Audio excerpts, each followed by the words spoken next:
Hi hello నమస్తే welcome to మన TV. ఇప్పుడు మనతో ఉన్నారు ప్రముఖ పొలిటికల్ అనలిస్ట్ అప్సాన్ రాజేష్ గారు. వారితో మాట్లాడే మరిన్ని వివరాలు తెలుసుకుందాం. నమస్తే సార్. నమస్తే సార్, వైఎస్ఆర్సీపీ అధికారంలో ఉన్నప్పుడు డాక్టర్ సునీత గారి మీద, ఆమె భర్త రాజశేఖర రెడ్డి గారి మీద, సిబిఐ అధికారి అయిన రామ్ సింగ్ గారి మీద వివేకానంద రెడ్డి గారి హత్య కేసులో వేధింపులు గురి చేస్తున్నారని చెప్పి కేసు ఫైల్ చేయడం జరిగింది.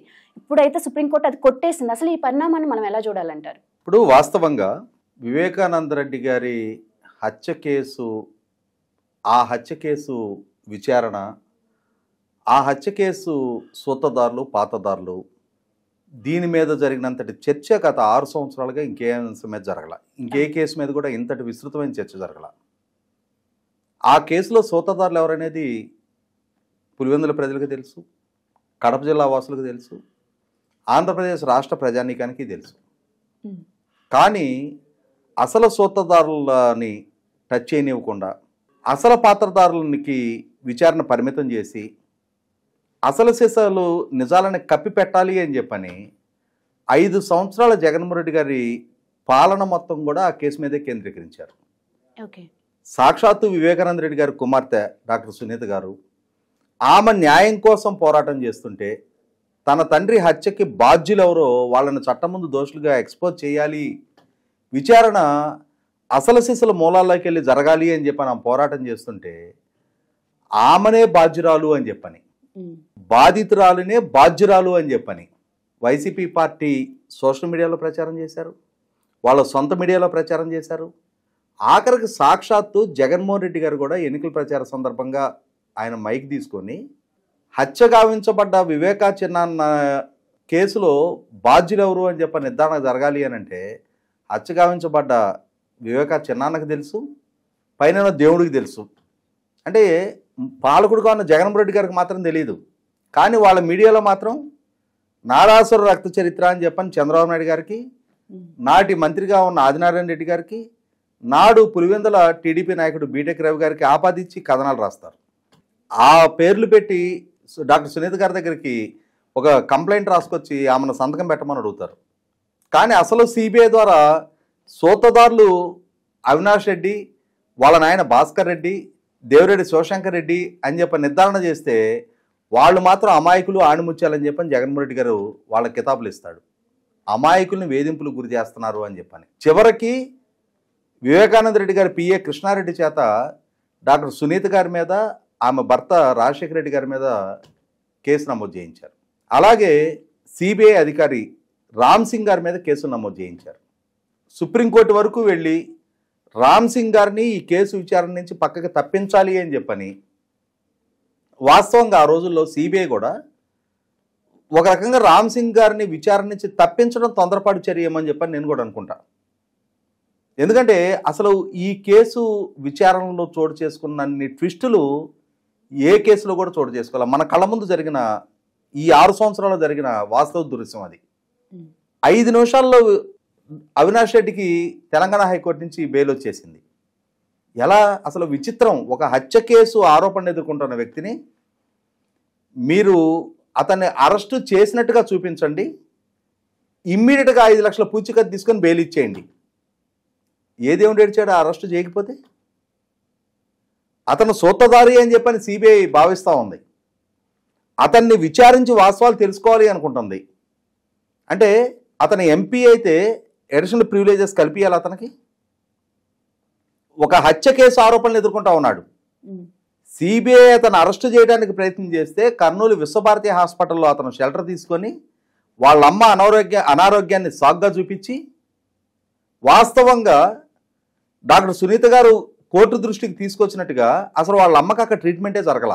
కేవలం అతన్ని సిబిఐ అరెస్ట్ చేయడానికి ప్రయత్నం చేస్తుంటే అతను హైదరాబాద్ నుంచి తప్పించుకొని కర్నూలు వెళ్ళి ఈలో పులివెందుల నుంచి వాళ్ళ అమ్మని కర్నూలు రప్పించి ఆమెను హాస్పిటల్ అడ్మిట్ చేసినట్టుగా ఒక డ్రామా క్రియేట్ చేసి ఆ డ్రామాని రక్తి కట్టించడం కోసం ఇతను కూడా హాస్పిటల్లో ఉండి అతన్ని అదుపులోకి తీసుకునే ప్రయత్నం సిబిఐ ద్వారా జరగకుండా వందలాది మంది అనుచరులను పోగు చేసి అక్కడ సిబిఐ అధికారులు వస్తే దాడి చేస్తాం అని చెప్పని బాహాటంగా వాళ్ళ చేత బెదిరింపజేసి మీడియాలో ప్రకటనలు ఇప్పించి ఆఖరికి సిబిఐ అధికారు కర్నూలు ఎస్పీని అప్రోచ్ అయితే కర్నూలు ఎస్పీ కూడా చేతులు ఎత్తేయటం, సహాయ నిరాకరణ చేయటం. జనరల్గా ఇన్కమ్ ట్యాక్స్ డిపార్ట్మెంట్ కానీ, ఎన్ఫోర్స్మెంట్ డైరెక్టరేట్ కానీ, సిబిఐ లాంటి సంస్థలు రాష్ట్రాల్లో వాళ్ళు ఏదైనా కేసు విచారణ చేయాలి అనుకుంటున్నప్పుడు స్థానిక పోలీసులు వాళ్ళకి రక్షణ కల్పించి తీరాలి. దేశ అత్యున్నత విచారణ సంస్థలై వాటికి రాష్ట్ర ప్రభుత్వ పోలీసులు సహాయ నిరాకరణ చేయడం ఏంటి? సహాయ నిరాకరణ చేస్తుంటే సిబిఐ అవసరమైతే సిఆర్పి వాళ్ళనో ఇంకొకరినో పిలిపించైనా సరే ఆ హత్య కేసు ఆరోపణలు ఎదుర్కొంటున్న ముద్దాయిని అరెస్ట్ చేయాలి తప్ప వాళ్ళు కూడా చేతులెత్తేయడం ఏంటి? అంటే ఇక్కడ వ్యవస్థల మొత్తం కూడా అధికారం మాటున సాగిల పడ్డాయి అనేది నిర్ధారణ అయింది.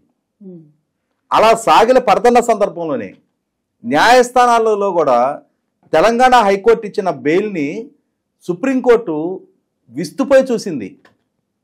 అంటే నాకు ఇంగ్లీష్లో అంత పరిజ్ఞానం లేదు, కానీ నాకు గుర్తున్న వరకు అట్రాషియస్ అనే పదం వాడినట్టుగా, అంటే అంటే సుప్రీంకోర్టే ఆశ్చర్యపోయినట్టుగా ఆ బెయిల్ ఇచ్చిన తీరు. మరి ఎప్పుడో కదా బెయిల్ ఇచ్చింది. ఆ బెయిలు హైకోర్టు ఇచ్చిన తీరు పట్ల సుప్రీంకోర్టు కూడా అభ్యంతరం వ్యక్తం చేసింది కదా. వ్యక్తం చేసినప్పుడు ఆ బెయిలు రద్దు చేయమని చెప్పని డాక్టర్ సునీత గారు సుప్రీంకోర్టుని అప్రోచ్ అయితే సంవత్సరాల తరబడి వాళ్ళకి వెసులుబాటు ఇవ్వటం ఏంటి? సంవత్సరాల తరబడి వాళ్ళ బెయిల్ మీద కొనసాగుతూ ఉండటం ఏంటి? ఈ కొనసాగుతున్న దాన్ని అడ్వాంటేజ్గా తీసుకొని ఆ కేసులో అక్యూజ్డ్గా ఉన్న దేవిరెడ్డి శివశంకర్ రెడ్డి కొడుకు డాక్టర్ చైతన్యారెడ్డి అని అతను జైలుకి వెళ్ళి ఆ జైల్లో ఇంకొక కేసులో అరెస్ట్ అయ్యి జైల్లో అండర్ ట్రయల్గా ఉన్నా, రిమాండ్ ఖైదీగా ఉన్నా, అంటే అప్రూవర్గా మారున్న దస్తగిరిని అక్కడ జైల్లో జైలర్ సమక్షంలో నువ్వు మాకు అనుకూలంగా మారతావా లేదా, మారతానంటే నీకు ఇంత డబ్బు వస్తుంది, మారకపోతే నేను చంపేస్తావని బెదిరియటం ఏంటి? అంటే ఇక్కడ జరుగుతున్నది నిలువున బెయిల్ కండిషన్స్ వైలేషన్స్ జరుగుతూ ఉన్నాయి. దేవిరెడ్డి శివశంకర్ రెడ్డి కొడుకు వెళ్ళాడు అని అంటే శివశంకర్ రెడ్డి ఆదేశాలు లేకుండా కొడుకు వెళ్తాడా? నువ్వు ఇవాళ విచారణని ప్రభావితం చేస్తున్నావు, సాక్షుల్ని భయకంపితం చేస్తున్నావు, 100% నిర్ధారణ అవుతా ఉంది. అవినాష్ రెడ్డి అక్కడ ఎంపీగా ఉన్నాడు. వీళ్ళందరూ కలగలిసి విచారణ అధికారిగా ఉన్న రామ్ సింగ్ గారి మీద, సునీత్ గారి మీద, ఆమె భర్త మీద కేసులు నమోదు చేశారు. ఇవాళ డాక్టర్ సునీత్ గారు దాఖలు చేస్తున్న ఈ నిందితుల బెయిల్ రద్దు చేయమని చెప్పని దాఖలు చేసిన పిటిషను సుప్రీంకోర్టులో విచారణ జరిగింది. విచారణ జరిగిన సందర్భంగా సిబిఐ కూడా డాక్టర్ సునీత్ గారి వాదనతో ఏకీభవించారు. ఎస్, నిజంగానే అవినాష్ రెడ్డి కేసును ప్రభావితం చేశాడు, సాక్ష్యాధారాలు చెరిపేశాడు, జరిగిన హత్యని సహజ మరణం అని చెప్పని ప్రచారం చేశారు, అలాగే విచారణకు ప్రతిబంధకాలు కల్పించాడు, అతను బెయిల్ రద్దు చేయాల్సిందే అని చెప్పని డాక్టర్ సునీత్ గారి వాదనతో ఏకీభవించింది సిబిఐ కూడా ఇవాళ. అలాగే డాక్టర్ సునీత్ గారి లాయరు సునీత్ గారి మీద, రాజశేఖర రెడ్డి గారి మీద, రామ్ సింగ్ గారి మీద అంటే ఈ నిందితుల ద్వారా నమోదు చేయబడ్డ కేసులను న్యాయస్థానం దృష్టికి తీసుకొస్తే న్యాయస్థానం కూడా వీరు లేవనెత్తిన అంశంతో ఏకీభవించి వీరి మీద నమోదు చేయబడ్డ కేసుని తప్పుదో పట్టించడం కోసం నమోదు చేయబడ్డ కేసులుగా భావించి సుప్రీంకోర్టు వాళ్ళ క్వాష్ చేయడం జరిగింది. అంటే ఇక్కడ మనకి వివేకానంద రెడ్డి గారి హత్య కేసు విచారణ గతంలో సిబిఐ విచారణ ముగిసింది అని చెప్పని న్యాయస్థానం దృష్టికి తీసుకొచ్చినా కూడా ఈరోజు డాక్టర్ సునీత్ గారి లాయరు సుప్రీంకోర్టు ఒక టైం బౌండెడ్ షెడ్యూల్లో పూర్తి చేయమని చెప్పిన మీదటే సిబిఐ అలా చెప్పాల్సి వచ్చింది. కానీ ఇప్పటికింకా అసలు సిసల మూలాల్లోకి వెళ్ళి విచారణ జరపాల్సిన బాధ్యత ఉంది. అసలు సిసల సూత్రధారులను ఇప్పటికీ నిర్ధారణ జరపలేదు, మోటివ్ ఆఫ్ ది కేసు ఇంకా నిర్ధారణ కాలేదు అని చెప్పని ఈరోజు సుప్రీంకోర్టు దృష్టికి తీసుకొచ్చిన ధర్మల వీళ్ళ మీద కేసు క్వాష్ చేస్తూ వీళ్ళ బెయిలు రద్దు పిటిషన్ల మీద రేపు 9వ తారీఖు రోజు మళ్ళీ తిరిగి విచారణ జరుపుతామని చెప్పని పోస్ట్ చేయడం జరిగింది. బహుశా నేను అనుకోవటం ఈరోజు సుప్రీంకోర్టుకి సిబిఐ తెలియజేసిన సమాచారం ప్రకారం, అలాగే సిబిఐ స్పందించి డాక్టర్ సునీత్ గారి మీద, రాజశేఖర రెడ్డి గారి మీద, రామ్ సింగ్ గారి మీద కేసు క్వాష్ చేసిన ధర్మలా మనకు అర్థమవుతున్న దాని ప్రకారం చూస్తే అవినాష్ రెడ్డి, భాస్కర్ రెడ్డి, శివశంకర్ రెడ్డి, గంగిరెడ్డి ఇటువంటి వాళ్ళకి సంబంధించిన బెయిల్ పిటిషన్లు రద్దయ్యి మళ్ళీ తిరిగి వాళ్ళు జైలుకి వెళ్ళటానికి సిద్ధపడుతున్నట్టుగా అర్థమవుతా ఉంది. అదే సందర్భంలో అసలు సిసల సూత్రధారులు ఎవరు అనేది నిర్ధారణ జరగటానికి మరింత లోతైన విచారణ జరపమని సిబిఐకి ఆదేశాలు ఇవ్వబోతున్నట్టుగా అర్థమవుతా ఉంది. బహుశా ఆ విధమైన ఆదేశాలు కనుక వెలువడిన పక్షంలో 40 కోట్ల రూపాయలు సుపారీ ఇవ్వగలిగే సమర్థత ఉన్న వ్యక్తులు ఎవరు, అంతటి డబ్బు అరేంజ్ చేసిన వ్యక్తులు ఎవరు, అంతటి డబ్బుకి మూలమేంటి అన్న లోతుల్లో కూడా వెళ్ళి income tax and enforcement directorate కూడా ఇన్వాల్వ్ అయ్యి అసలు ఈ హత్యకి దారితీసిన పరిస్థితులు పరిణామాలని అసలు కుట్రదారుల్ని చట్టం ముందు వెలికి తీయటానికి కావాల్సిన భూమికి సిద్ధమవుతున్నట్టుగానే భావించాలి. Right, thank you sir.